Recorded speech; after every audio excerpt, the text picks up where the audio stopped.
Hey everyone, welcome back to Back Porch Tales and Travels. We're so glad you're spending a little time with us today because we've got a great story to share. You know, every once in a while you stumble across a piece of American history that makes you stop and say, why haven't I heard more about this? Exactly. That's how we felt when we started learning about the Trail of Lonesome Pine.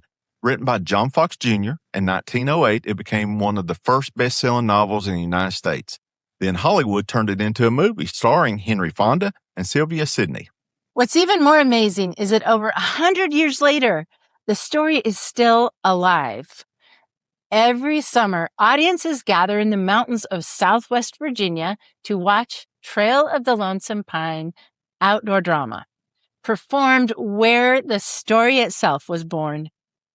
And today we're talking with the person who makes that happen. Lonijonli Fox is the director of the outdoor drama, and she's joining us to share its history, a few behind-the-scenes stories, and why people keep coming back year after year. So grab a glass of sweet tea, get comfortable, and come along with us as we visit one of Appalachia's most treasured traditions.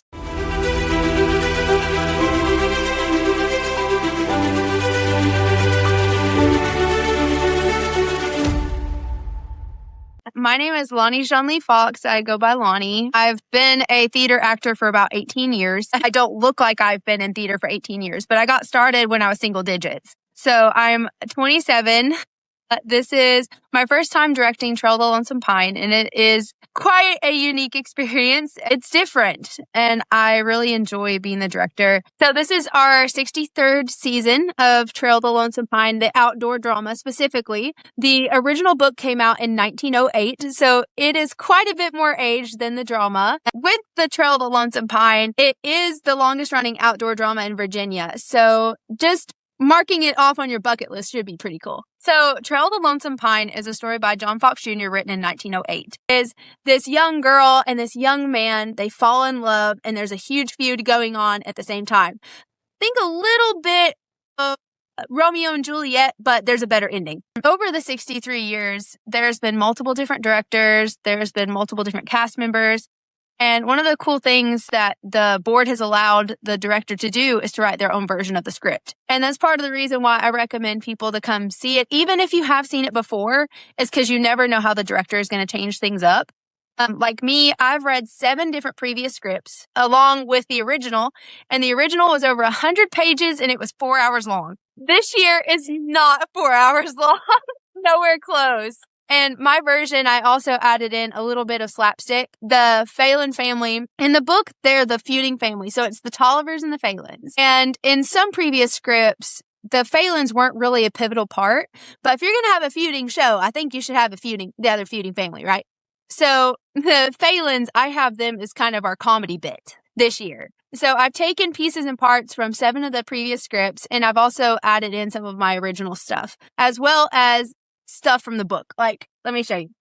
This is my 1911 copy of the Trail of the Lonesome Pine. And these are all my sticky notes. This is just my book, let alone all of the research that I've done by Jack Mack. Roger Bays, as well as Joey O'Quinn, has given me a lot of the history of the Trail of the Lonesome Pine, as well as the Heritage School across the street from the trail. As well as in this book, you've got some of the original drawings like this. And this is the 1911 copy. So a few years after the original 1908, the original.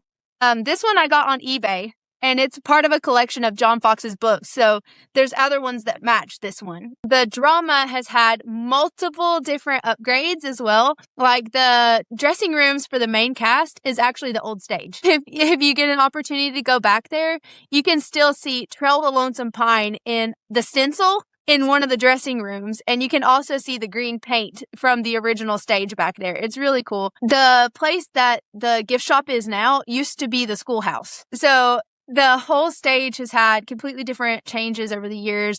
The seats now are concreted in. Everybody used to just bring their own folding chair when they came to see the show. And now there's actually permanent seats there. And then we've got our bandstand over on the left side. And you actually get to watch the band play live. All the transition music, the music that's being played when people sing. You can see the band playing, and it's really cool. Barbara Polly was definitely pivotal in the Trail of the Lonesome Pine. She was the first ever June, and Jack Mack has also been a part of the trail since towards the beginning. So there was quite a few people that were very, very pivotal at the beginning. There is also a portrait of Barbara Polly as June Tolliver in the June Tolliver house, and right behind the piano. And I'll give you a really, really interesting fact is our actress this year, Allison Bowling, looks like a carbon copy of Barbara. It's honestly a little creepy, not gonna lie. They look so similar. It's seriously eerie. So it's a full circle moment. Yeah, she was born for the role. Jack Mack was one of the big original actors in the trail. He has played just about every male character that you could imagine. He is also a local legend and a historian. He also did the trail for, gosh, I do believe 30 plus years. And then he is now in his 80s and he still does the pre-show announcements and things like that. He is a pivotal part of the trail. It would be cool to honestly just have a documentary on him. He's that interesting. But the side stories, Jack Mack told me this one when he came into the theater one day.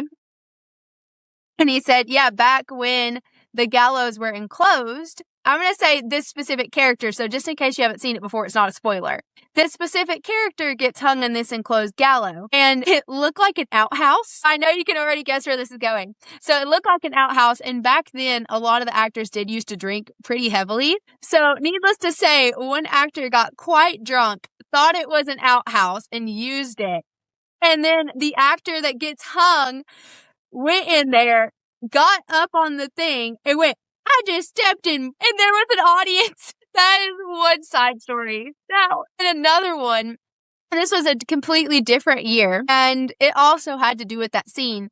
The gallows that we have now are eerily realistic, the way that they look. And one year, this lady came and she watched the show, and she actually had a heart attack. So I shouldn't laugh, but she's fine now. She's fine now, or I wouldn't be laughing. But it creeped her out so much that she had a heart attack. The courtroom scene is very iconic in the Trail of the Lonesome Pine, the book and in the play. A lot of people will come to be a part of the courtroom scene because we take 12 men from the audience and we include them in the jury, and they get a piece of paper at the end with their name and the Trail of the Lonesome Pine logo, and thank you for being a part of the jury. There's two specific characters in the trail, and they end up in this courtroom scene, and you're trying to figure out the guilt of this one character.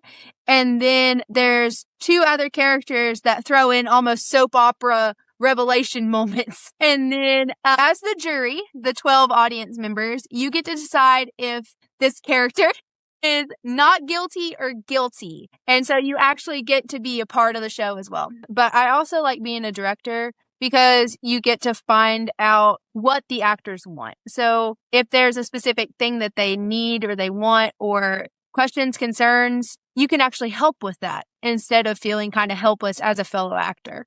I do enjoy that part of it. I also enjoy the creative aspects of being a director, being able to write my own script, being able to decide on music. We do have a music director, and that is Tommy Bright the third, Tommy Bright the third specifically. And he has picked out the music, but being able to collaborate and work with a lot of people is part of the enjoyable part of it. Like, we brought in Eclipse Productions this year, and they're helping with our sound.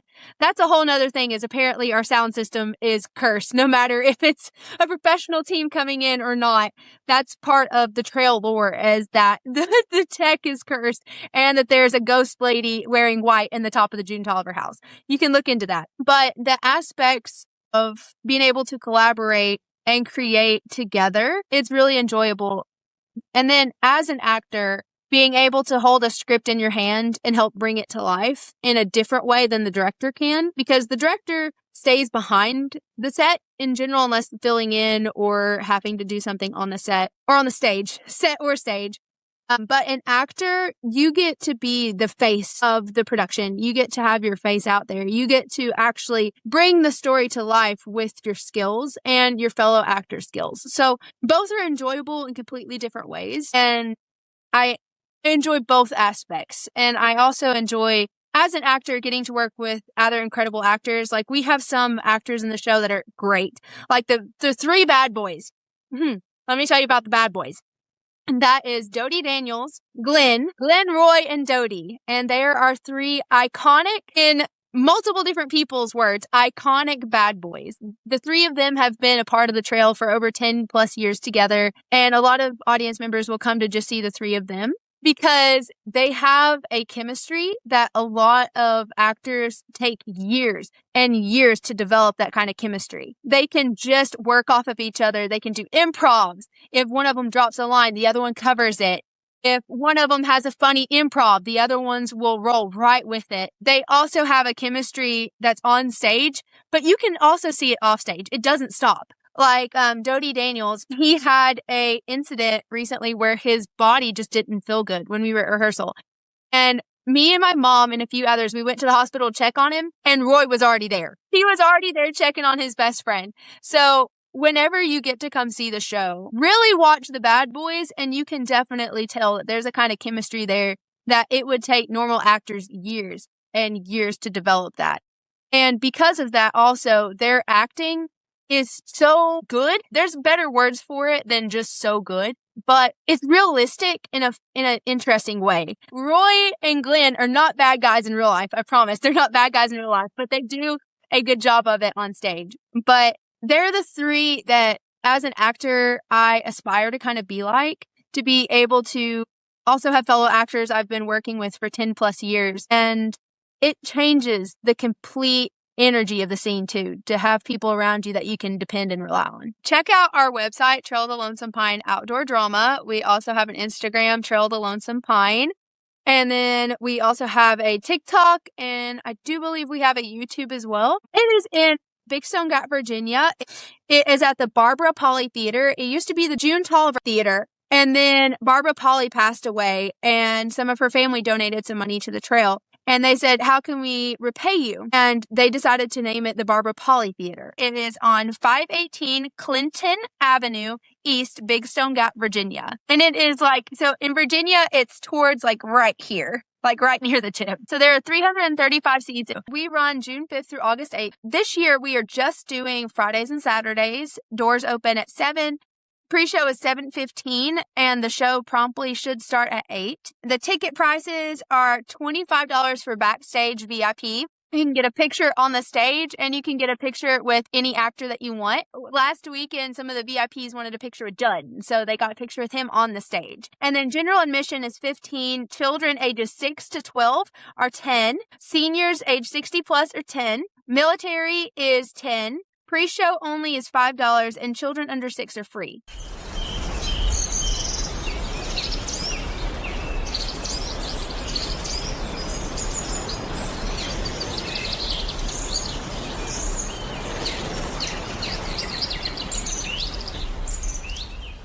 Well, John, we're back in your backyard again.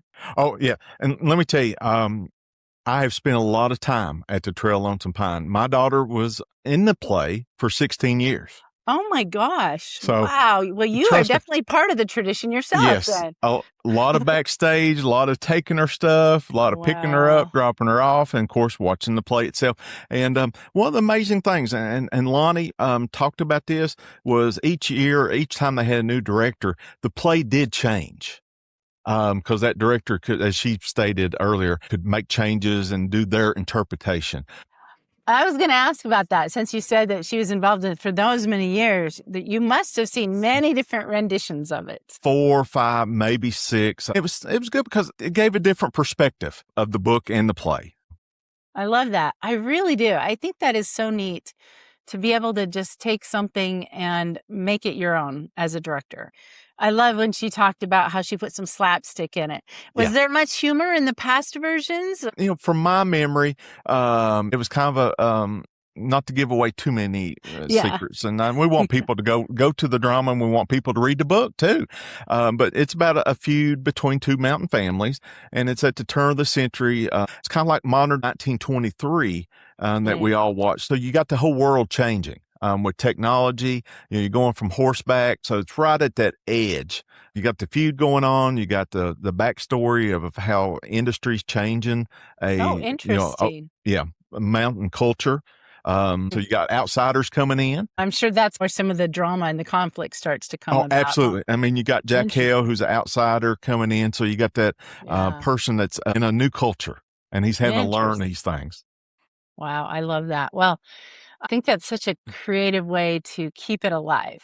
I'm sure that's part of what's kept it alive, to be honest, is the idea that's constantly being slightly recreated and have a fresh perspective. Lonnie is adorable.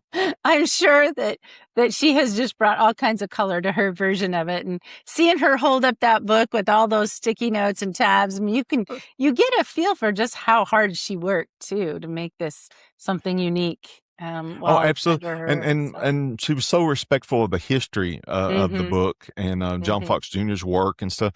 And one of the things, and this is where I feel a little bit embarrassed. Here I've grown up with this drama in my hometown, grown up with that history. And I did not know that John Fox Jr. and the Trail of Lonesome Pine was the first million-selling book in American history. And of course, you know, we wrote a little bit about in a newsletter and stuff. You know, if you were standing on the street corner in New York City and asked who was the first author who sold 1 million copies of a book, I mean, you would think people would say Edgar Allan Poe, Hemingway, Fitzgerald. Yeah. I mean, all the greats that come to mind that they're taught in literature class in high school. But no, it's John Fox Jr. He was the first, and that he sold. He was the first one to sell 1 million copies of the Trail of Lonesome Pine, and it ended up selling 2 million copies. In 1908. And I know you pointed out that there's actually people weren't buying books like they do today. No. So it's a big deal even today if somebody sells 1 million copies. That's a big deal. Yeah. But to sell 1 million copies at the rate that people were actually buying books back then, that was an even bigger feat than it might appear. Oh, you know, and we put in a newsletter when he sold that many copies in 1908, there was only 90 million people in the United States. And so he sold 2 million copies. And then you got to subtract out, there was no paperbacks in existence. So you had to sell expensive hardbacks. And when you start thinking also about how many people who could read and then how many people who could afford a hardback book at that time, I mean, basically, if you could read and afford it, you had that copy of that book on your bookshelf in America. So it's surprising that we all aren't as familiar with that as we are Grapes of Wrath or some of the books that you associate with everybody knowing about. You'd think that this would be right next to it since it's the first big top of the New York Times list, if that even existed. You know, it probably would have since been. You brought up New York, you know, it was turned into a Broadway play. And not only, you know, we talked about the movie with Henry Fonda, but there was 2 other movies made from it earlier. Oh, wow. So there was three Hollywood movies, a Broadway play, and now, of course, we still have the Trail of Lonesome Pine, outdoor drama that's still going on over 100 years later. And I love how Lonnie talked about England and has their Shakespeare and has Romeo and Juliet. America has the Trail of Lonesome Pine. Wow. With June and Jack. Wow. Yeah. And when she brought that up, you know, she's so cute too. It's like Romeo and Juliet. What a better ending. Yeah. And trust me, for those that maybe get the book or come see the drama, it has a much better ending. I love that Romeo too. and Juliet. So cute. Like, okay, yeah. All right. I think I can handle that. Well, you know, I know that in our newsletter, we do have a lot of people who are part of Hollywood and screenwriters. So I just want to say it would be cool to see that movie made today, you know? Oh, I know. I think they should really consider it. That's such an important part of our history. It's such a pivotal story to be compared to Romeo and Juliet, and this is our country's version of it. Yep. And we need to see Hollywood take another crack at that, because I know they like to do that from time to time. So, and of course, Appalachia and other areas are known for their feuds. Yes. I mean, that's kind of like a big part of American culture that's intriguing, like how, because they're real. I mean, we should and could do an episode just on the feuds that have happened. Hatfield and McCoy. It's like, oh my goodness, how did that start and why did that become as big as it was? And so I think there's a whole interesting history just behind the existence of feuds like that. Had a wonderful time with this story. Lonnie, as you said, is a treasure, that youthful energy. You can tell she's a wonderful actress too. And she's going to be a wonderful director. Yeah, she was very fun to hang out with. She's very animated. So I'm sure that all the actors enjoy having her as a director too. I bet she makes their job a lot of fun. Yeah. And if you get a chance to come down and see the drama, you'll have a wonderful time. You'll meet some wonderful people. And one thing, it's kind of amazing. Even though we're in rural Southwest Virginia, we're not that hard to get to, is how many people come from a long ways away every year. To mention that, I can remember attending the drama and having people all the way from Oregon being there. Mm-hmm. And also, we're not that far from Dollywood. They're coming to Dollywood and they're looking at that hour to 2 hour radius. Yeah. Which we're probably pushing about 2.5 from Dollywood, but it's a day trip. So if they're down Dollywood for a while, come on up, Big Stone Gap, Virginia, through the Trail of Lonesome Pine, outdoor drama. Yeah. Our last episode featured the Historical Museum of Southwest Virginia. Mm-hmm. So definitely we're going to give you a lot of destinations all in this little community that you'll want to check out. Everything Big Stone Gap. Yeah. And maybe you'll even run into John Peace while you're there. Who knows? Maybe you'll be doing a book signing somewhere for some of your great books. We do got one coming out. Yeah.